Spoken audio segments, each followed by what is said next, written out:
Hello everyone, and welcome to another sound design lecture where today I will be talking about stereo in the Web Audio API.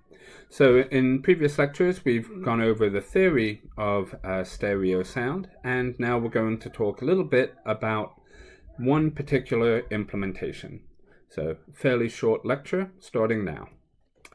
Stereo panning is implemented with the stereo panner node. It's actually a very simple node because it only takes one parameter, and that's the pan value. So the node can be created either with context.stereopanner, where context is the name of the audio context that you're working with, or by directly creating a new stereo panner node that takes as its first parameter context. If you use the first technique, then if you want to set the pan value, which defaults to 0, you need a second line pan node.pan.value equals 1, where pan node is the name that we gave the node. Or if you use the second method of doing it, you can initialize the panning value directly when you create the node.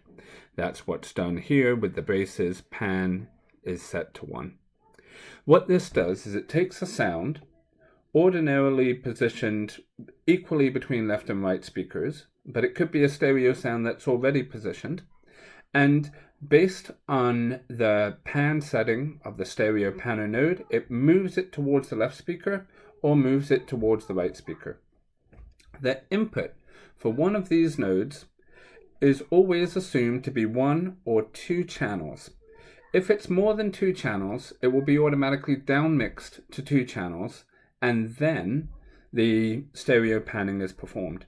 So this panner works with mono inputs and stereo inputs. The output is always a stereo output, always two channels. And that one parameter, the pan value, ranges from -1 to +1. When it's set to -1, then the audio is hard panned or panned as far to the left as possible. So you would expect it to come only out of the left speaker in a stereo layout. If it's panned to +1, then it's moved all the way to the right and would come only out of the right speaker. A panning value of 0 leaves the audio unchanged. So audio positioned at the center stays at the center. If it's already at the left, it will stay at the left. That's the idea with panning value of 0. So let's look at the two ways in which panning are done, because it's a slightly different algorithm in each technique. If you're panning a mono source, it's done differently from if you are panning a stereo source. Let's assume we have a mono source, so we just have X for the input, an array of input values coming in. And we have the two channels, YL for left and YR for the right one. And we have a panning position. So what we want to do is to figure out what the output, YL and YR, is in terms of the input X. And it's given by this equation in the middle of the slide. YL equals X times the cosine of the panning position plus 1 times pi over 4. YR equals X times sine of P plus 1 times pi over 4. What does this do? I think it's best understood if you just plug in a few values. So if P equals -1, that means we're trying to pan the source all the way to the left. Plug that in, and YL, the output for the left channel, will be X times cosine of 0, or just X. The output for the right channel will be X times sine of 0, or just 0. If we look at the power, so that's taking the sum of the squares of all of the channels divided by the number of channels, then that's just going to be X squared. Now, supposing P equals 0, the panning position should be unchanged. So the left channel is X times cosine pi over 4, or X over square root of 2. Y is X times sine pi over 4, X over square root of 2. We take the power of that, we again get X squared over 2. And if we have the panning position equals +1, then we have the left channel giving an output of 0, the right channel giving an output of x. So the power is preserved. The power doesn't change as we change the panning position. It remains constant. It's not exactly the same power as a mono source, because if we were to take just a single channel source, it would be x squared. Here we've divided it by 2 each time. But if you take that mono source, play it out of 2 speakers, it should also be x squared over 2 for the power. So power is constant and preserved. Now let's look at panning with a stereo input. So again, P is the panning position, XL and XR for the left and right input, YL and YR for the left and right output channels. So here, the panning formula operates differently depending on if we are panning the source towards the left with a p-value less than 0, or panning the source towards the right with a p-value or panning value greater than 0. And it's these two sets of formulas right here and right there. So if we look at the formulas, you see if you pan something towards the left, you add a portion of what was initially in the right channel. If you pan, and that's your new left channel, so the left channel becomes stronger. If you are panning towards the left, the right channel becomes weaker based on this cosine absolute value of the panning position times pi over 2. In all of these, just to keep it consistent, it's the absolute value of pi, of the panning value, p. And if you look at the Web Audio API specification, it states these formulas in a slightly different manner, but it's identical to these formulas, and I think the way it's written here is slightly simpler. Now, if you pan to the right, so p is greater than 0, then the left value becomes smaller. The right value, you add a bit of what was already in the left channel. Now, let's look at what's happening with a few cases. If p equals -1, then the left channel outputs the sum of the 2 original channels. The right channel is 0. Power is XL plus XR, or the sum of the left and right channels squared over 2, because it's that value squared plus 0 squared divided by 2.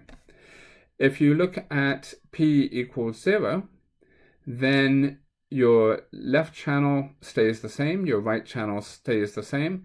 The power is what it would have been for the inputs right there, which is different from what the power is when you go to the left. And if you go to the right, the left channel becomes 0, the right channel is the sum of what was initially in the left and right channels. Same power as if you'd gone all the way to the left, but different power from if you leave it completely in the middle. So in this case, power is not constant and not preserved. Why do we care about power? Well, it's a good indicator of the signal level, of the volume, really, that you hear, although volume is dependent on many more factors. And what you don't want is, as you pan something continually, for the sound to get louder and quieter. You want the levels to stay roughly equal. They stay roughly equal, but there is some error here because the power does change a little bit. If you want the power to remain absolutely constant, you really should implement stereo yourself using these formulas in an audio worklet, and within that worklet you can get the level of the signal and you can normalize that signal based on the power so that the power remains constant. Okay, let's look at one more slide. Now this is kind of interesting but a little bit hard to explain. Let's take just one of these lines. Hopefully it's easy to read, this green line here. So these values along the y-axis with x equals 0 are, you can look at them as initial panning positions. So suppose we have a stereo input and it's initially positioned at 0.25, so a little bit to the right. What happens as we apply stereo panning to that stereo input? If we apply it moving it to the left, it follows this green line. If we apply it moving to the right, it follows the green line up to there. So it doesn't matter what the initial panning position is. If we pan fully to the right, it will always end up fully to the right. And if we pan fully to the left, it will always end up on the left. In between, it has different behavior depending on whether we're panning to the left or panning to the right. And that's because we have these two different formulas operating. But all the values start to converge at the ends. And if we start with a source that is, say, hard to the left, it stays hard to the left as long as we're panning to the left, which is good. We don't want it to go beyond the boundaries or actually end up a little bit less to the left. So it stays to the left. But as soon as we start panning that stereo source to the right, it starts moving to the right from the hard left position. So that's how stereo panning affects the perceived position of a stereo source. And how do we implement panning in code? It's really simple. Let's look at an example. This example is a mono source, but it doesn't matter. It's not much more complex at all to do it as a stereo source. So we have one range control that we use to change the panning value with extreme values far left at the minimum of -1 or far right with the maximum of 1. We create an audio context, and for our source we'll use a single oscillator at default values, start that source, create the stereo panner, and skipping the function in the middle, the source will connect to the panner, which connects to the destination. With default values, the panning node should not do anything. But now let's try changing the stereo panning value. First, this is a callback from the interface, so I've decided to have the context resume here, just in case the context was turned off. And we simply set the panning node's pan value to whatever is this panning value, whatever is determined by the range slider. So let's try this out. Now, you probably won't hear this effect very well because you might be hearing my computer's output, which won't necessarily render the stereo very well. And then it will be recorded, and then you're listening to it on your machine.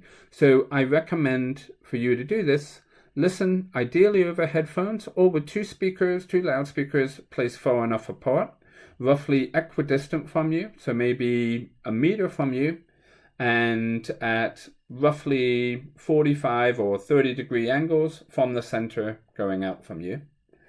So listen that way or listen over stereo to really get the effect. But here goes.